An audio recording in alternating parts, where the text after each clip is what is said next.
Hi friends, ఈ కథ మీకోసంలో పంచతంత్ర కథలు. పావురాలు వేటగాడు కథ. అనగనగా ఒక అడవి. ఆ అడవిలో ఒక పెద్ద మర్రి చెట్టు ఉంది. ఆ చెట్టు మీద ఎన్నో పక్షులు నివసిస్తున్నాయి. వాటి యందు ఒక కాకి కూడా ఉంది. దాని పేరు లఘుపతనకము. ఒకనాడు తెల్లవారుజామున ఒక వేటగాడు అడవిలో నూకలు చల్లి వానిపై వలపన్ని కొంత దూరంలో దాగి ఉన్నాడు. తెల్లవారుచుండగా కొన్ని పావురములు ఆకాశ మార్గాన ఎగురుచూ భూమిపై నూకలను చూశాయి.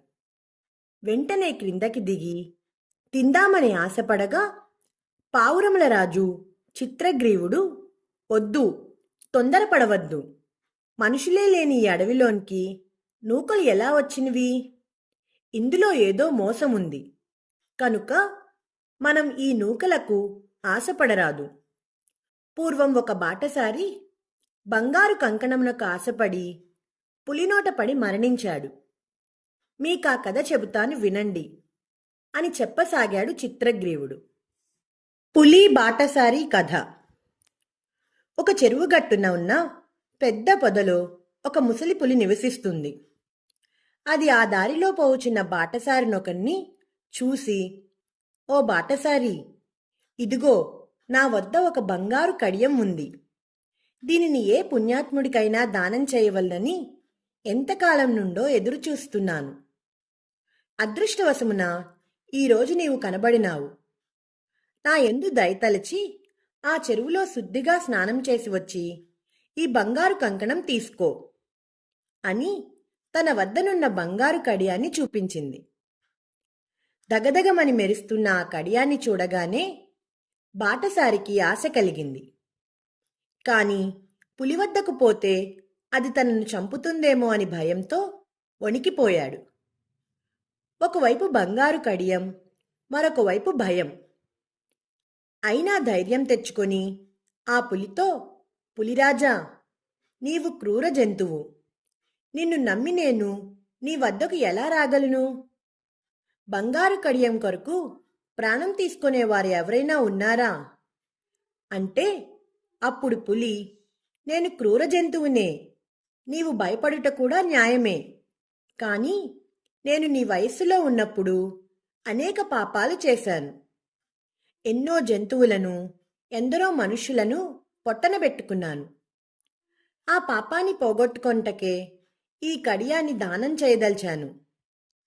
లేవలేని సత్తు పండు ముసలిదాన్ని. గోళ్లు మొద్దుబారిపోయినవి, పండ్లూడిపోయినవి, కళ్ళు కూడా సరిగా కనబడటం లేదు. మాంసభక్షమే మానివేసి కాయకసరులతో కడుపు నింపుకొంచున్నాను. కనుక ఎటువంటి అనుమానం పెట్టుకొనక స్నానం చేసి రమ్ము. రేపో మాపో చావునున్న నన్ను చూసి భయపడకు" అని చెప్పింది. దురాశతో బాటసారి పులి మాట నమ్మి స్నానం చేయడానికి చెరువులోకి దిగి అందులోని బురదలో కూరుకుపోయి పైకి రాలేక, "అయ్యో, బురద నేలలో దిగుబడిపోతున్నాను. రక్షించండి, రక్షించండి" అని అరవగా, పులి, "భయపడకు, నేను వచ్చి నిన్ను రక్షించి పైకి తీస్తాను" అని అతని వద్దకు వచ్చి మీదకు దూకి చంపి తృప్తిగా ఆరగించింది. దురాశకు పోయి దుర్మరణం పాలైన బాటసారి వలె మనం కూడా నూకలకై నేలవాలితే ముప్పు తప్పదు అన్నది. అంతలో ఒక ముసలి పావురం, "నేను మీ అందరికంటే పెద్దవాడను. నా వంటి పెద్దల సలహాలను తప్పక వినాలి. లేనిపోని అనుమానం పెట్టుకొని ఆకలితో ఉన్న మనం ఎదురుగా ఉన్న ఆహారం వదులుకొని మరొక చోటకు పోవడం అవివేకం. చిత్రగ్రీవుని అనుమానం మనకు తెలియదా?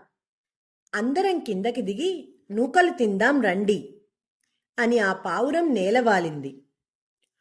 ఆకలితో ఉన్న మిగతా పావురాలన్నీ కూడా నేలవాలి వలలో చిక్కుకుపోయాయి. పావురాలు చిత్రగ్రీవుని మాటలు విననందుకు విచారించి ముసలి పావురంను తిట్టసాగినవి. చిత్రగ్రీవుడు పావురములతో, "మిత్రులారా, మీరు ఇతనిని దూషించినందువల్ల ప్రయోజనం లేదు. తనకు తోచినది చెప్పాడు. అప్పుడు మన బుద్ధులేమైనవి? ఆకలికి ఆగలేక ఆశకు పోయినాము. ఇప్పుడు ఎలా తప్పించుకోవాలని ఆలోచించుకోవాలి. అంతేగాని మనలో మనము కీచులాడుకొనిన ప్రయోజనం లేదు. అదిగో వేటగాడు వచ్చేస్తున్నాడు. నాకొక ఉపాయం తోచుచున్నది. ఐకమత్యమునకు మించిన బలం మరొకటి లేదు. మనందరం కలిసి ఒక్కసారిగా పైకెగిరినచో వల కూడా మన వెంటే వస్తుంది. అందుకని ఒక్కసారిగా పైకి ఎగురుదాం అని చిత్రగ్రీవుడు చెప్పగా అతని ఉపాయానికి సంతోషించి ఒక్కసారిగా పైకి ఎగిరినవి. ఆ పావురంతో పాటు వల కూడా పైకి లేచింది. వలలో పైకెగిరిన పావురాలను చూసి వేటగాడు ఎంతో ఆశ్చర్యపోయాడు. పావురాళ్ళు చిక్కకపోయినా పర్వాలేదు, తన జీవనాధారమైన వలైనా దక్కుతుందేమో అని అతడు ఆ పావురాలు పరిగెత్తిన దిక్కుగా కొంత దూరం వెళ్ళి ఇక వానిని వెంబడించలేక నిరాశతో ఇంటి దారి పట్టాడు. ఈ వింత చూస్తున్న లఘుపతనకము అనే కాకి పావురాలు ఏం చేయునో, వల నుండి ఎట్లా తప్పించుకొన్నో చూద్దామని వాని వెంట ఎగురుతూ ప్రయాణించింది. పావురాళ్ళు కొంత దూరం పోయిన తర్వాత చిత్రగ్రీవుడు ఆ అడవిలో ఒక చెట్టుని చూపి, మిత్రులారా, మనం ఈ చెట్టు క్రింద నేలపై వాలుదాము. అచట భూమి కన్నంలో నా బాల్య స్నేహితుడు హిరణ్యకుడను ఎలుక నివసిస్తున్నాడు. అతడు వల తాళ్లు కొరికి మనందరినీ విడిపించగలడని చెప్పింది. ఆ మాటలకు పావురాలన్నీ సంతోషించి హిరణ్యకశికుని కన్నం వద్ద వాలాయి. ఆ చప్పుడు విని హిరణ్యకశికుడు భయంతో కన్నంలో దూరాడు. చిత్రగ్రీవుడు మెల్లగా కన్నం దగ్గరికి పోయి, మిత్రమా హిరణ్యక, నేను నీ చిన్ననాటి స్నేహితుడైన చిత్రగ్రీవుడను. భయము లేదు, బయటకు రా అని పిలిచింది. చిత్రగ్రీవుని గొంతు గుర్తుపట్టి హిరణ్యకుడు కన్నం నుండి బయటకు వచ్చి వలలో చిక్కుపడిన పావురాలను చూసి, అయ్యో, వలలో చిక్కుకుంటివా, నిన్ను క్షణంలో విడిపించదను అని అతని వద్దకు వెళ్ళి వలను కొరకబోగా చిత్రగ్రీవుడు, మిత్రమా, ముందుగా నా మిత్రులందరినీ విడిపించు, ఆ తరువాత నన్ను విడిపించు. తనెంత ఆపదలలో ఉన్నను తన వారి కష్టాలను తొలగించువాడు నిజమైన మిత్రుడు. స్వార్థము సర్వ అనార్థాలకు మూలము. స్వార్థపరుడు బతికి ఉన్నను చచ్చిన వానితో సమానము. కనుక నీ పంటి బలమున్నంత వరకు నా వారిని విడిపించుము, తరువాత నన్ను విడిపించు అన్నాడు.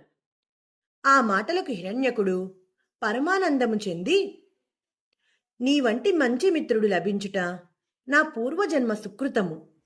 నీ వారిపై నీకు గల ప్రేమ సాటిలేనిది. నీవు కోరిన విధంగా ముందు నీ సహచరులనే విడిపించదను అని పలికి ఎంతో ఉత్సాహంతో వల త్రాళ్లు కొరికి పావురములన్నిటినీ వల నుండి విడిపించింది. చిత్రగ్రీవుడు హిరణ్యకుని కౌగిలించుకొని, మిత్రమా, నీ మేలు మేము ఎన్ని జన్మలకైనను మరువలేము. ఇక వెళ్ళి వస్తాము, సెలవిమ్మని కృతజ్ఞతలు తెలిపి పావురాలన్నీ కలిసి బయలుదేరినవి. వారిని సాగనంపి చిత్రగ్రీవుని అభినందించుచు హిరణ్యకుడు కన్నంలోకి దూరాడు. ఇదంతయు చూసి లఘుపతనకమను కాకి హిరణ్యకునితో స్నేహం చేయవలెనని తలచి కన్నం వద్దకు వెళ్ళి, మిత్రమా హిరణ్యక, నేను లఘుపతనకమను కాకిని. నీవు పావురాలకు చేసిన మేలు కండ్లారా చూశాను. నీ వంటి ఉత్తమునితో స్నేహం చేయవలనని ఇక్కడకు వచ్చి తిని. దయ ఉంచి బయటకు వచ్చి నాతో స్నేహం చేయుము అనగా హిరణ్యకుడు, నీవు చెప్పే మాటలు చాలా బాగున్నవి. స్నేహం ఎవరితో చేయాలో నాకు బాగా తెలుసు. కాకులు ఎలుకలకు ఆజన్మ శత్రువులు. నీతో స్నేహం నా ప్రాణానికే ముప్పు. నీ తీపి మాటలకు మోసపోవునంత అమాయకుడను కాను. పూర్వం ఒక లేడీ నక్క మాటలు నమ్మి మోసపోయి ఆపదలో చిక్కి చివరకు తన మిత్రుడగు కాకి వలన రక్షించబడింది. ఆ కథ చెప్పెదను వినుము అని ఈ విధంగా చెప్పసాగింది. లేడీ కాకి నక్క కథ. పూర్వం మగధ దేశంలో మందారవతి అనే అడవి ఉంది.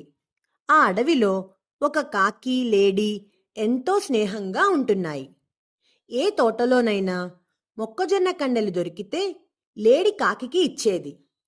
కాకి ఏ గ్రామంలోనైనా మంచి తినుబండారాలు దొరికితే లేడికి తెచ్చి పెట్టేది. ఈ విధంగా ఆ రెండూ ఒకరికొకరు సహకరించుకుంటూ ఒకరి మంచి చెడులు మరొకరికి చెప్పుకొంచు అన్యోన్యంగా జీవిస్తున్నాయి. ఆ అడవిలోనే నక్క కూడా జీవిస్తున్నది. ఒకనాడు బాగా బలిసి ఉన్న ఆ లేడిని చూసి ఎలాగైనా దానిని చంపి తినాలనే కోరిక నక్కకు కలిగింది. అందుకని ఒక ఎత్తు వేసింది. మేతమేసే లేడి వద్దకు వెళ్ళి, నమస్కారం లేడి బావగారు, నేను ఈ అడవిలో ఆ చివరకు ఒక మూల ఉండేదాన్ని. అక్కడ క్రూర జంతువుల బాధపడలేక ఇటు వచ్చాను. వచ్చి రావడంతోనే మీరు నాకు కనిపించారు. నీతో చెలిమి చేయాలనే కోరిక నాకు కలిగింది. నీకీ చోటు బాగా తెలుసు కదా. ఒకరికొకరం తోడుగా కబుర్లు చెప్పుకుంటూ ఆయా ప్రాంతాల్లో తిరుగుతూ హాయిగా జీవిద్దాం అని ఇంకా ఎన్నో మాయమాటలు చెప్పింది. లేడి నక్క మాటలు నమ్మింది. ఆపదలో ఉండి శరణువేడి స్నేహం కోరి వచ్చిన తోటి జంతువుని ఆదరించడం కనీస ధర్మం అని భావించింది. నక్కతో స్నేహం చేయదలిచి, నక్కబావా, నాకొక కాకి స్నేహితుడున్నాడు. మేమిద్దరం కలిసి ఆ కనిపించే చెట్టు వద్ద ఉంటున్నాము. నీవు కూడా మాతో పాటు ఉందువుగాని మా ఇంటికి వెళ్దాం రా అని దానిని వెంటబెట్టుకొని కాకి వద్దకు వచ్చి దానికి నక్క విషయమంతా చెప్పింది. కాకి జింకతో, మిత్రమా, మంచి చెడు ఆలోచించక కొత్తగా వచ్చిన వారిని నమ్మి స్నేహం చేయరాదు.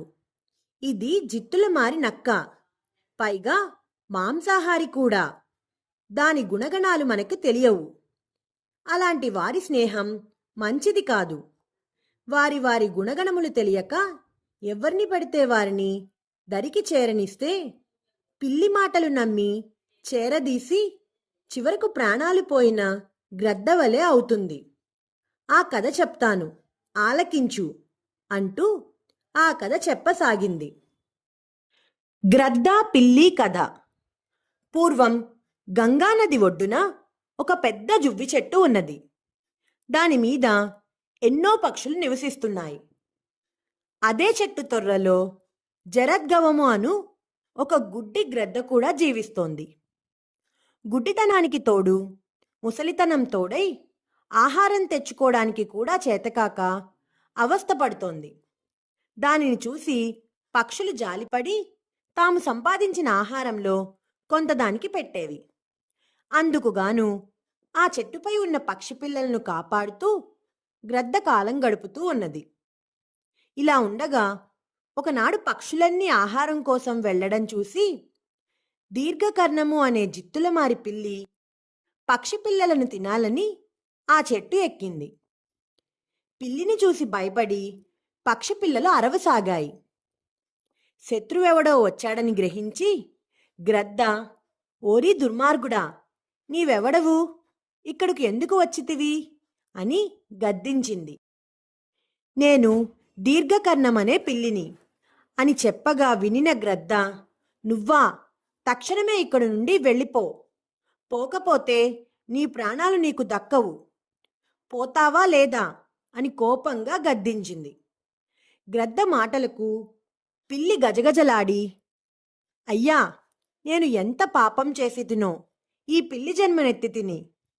అనేక పాపాలను చేసి తిని కొంతకాలంగా నాకు జ్ఞానం కలిగి మాంసం ముట్టక సత్వము తప్పక చాంద్రాయణ వ్రతమాచరించి తిని గంగా స్నానం చేసి పెద్దల వలన ధర్మ మార్గం తెలుసుకునేవలనని ఆశతో మీ వద్దకు వచ్చి తిని. కానీ వేరొక దురాలోచన నాకు లేదు. కాబట్టి నా యందు దయ ఉంచి నన్ను శిష్యునిగా స్వీకరించండి అని గ్రద్దతో పలికింది. పిల్లి వినయంగా పలికిన మాటలకు గ్రద్ద సంతోషించి పిల్లిని తన శిష్యునిగా అంగీకరించింది. ఆనాటి నుండి ప్రతిరోజు పక్షులు లేని సమయంలో ఆ చెట్టుపై గ్రద్ద, పిల్లి కాలక్షేపం చేయసాగాయి. కొన్ని రోజులు అలానే నమ్మకం కలిగించి పిల్లి తెలివిగా చెట్టు మీదకు పాకి గూళ్లలోని పక్షి పిల్లల్ని తిని ఆ ఈకలను, ఎముకలను గ్రద్ద నివసిస్తున్న చెట్టు తొర్రలో పడేసేది. గ్రుడ్డిగద్దకు ఈ విషయమేమీ తెలియలేదు. క్రమంగా పక్షులకు తమ పిల్లలు పోవుచున్నాయనే అనుమానం కలిగింది. వెంటనే గ్రద్దను అడిగాయి. అది తనకేమీ తెలియదని అన్నది. కాని దాని తొర్రలో ఉన్న ఈకలను, ఎముకలను చూసి ఈ పాడు గ్రద్ద మనమిచ్చే ఆహారం చాలక మనం లేని సమయం చూసి మన పిల్లల్ని పొట్టన పెట్టుకొంచున్నది అని భావించి పక్షులన్నీ కలిసి గ్రద్దను పొడిచి చంపేశాయి. కాబట్టి కొత్తగా వచ్చిన వారిని నమ్మి దగ్గరకు చేరనీయరాదు అని లఘుపతనకం అనే కాకి చిత్రాంగుడు అనే జింకతో పలికింది. ఈ కథ మీకోసంలో ఈ కథ మీకు నచ్చిందా పిల్లలు? నచ్చినట్లయితే లైక్ చేయండి, షేర్ చేయండి, కామెంట్ చేయండి, ఇంకా సబ్స్క్రైబ్ కూడా చేసుకోండి. గంట కొట్టని వాళ్ళు కూడా గంట కూడా కొట్టండి.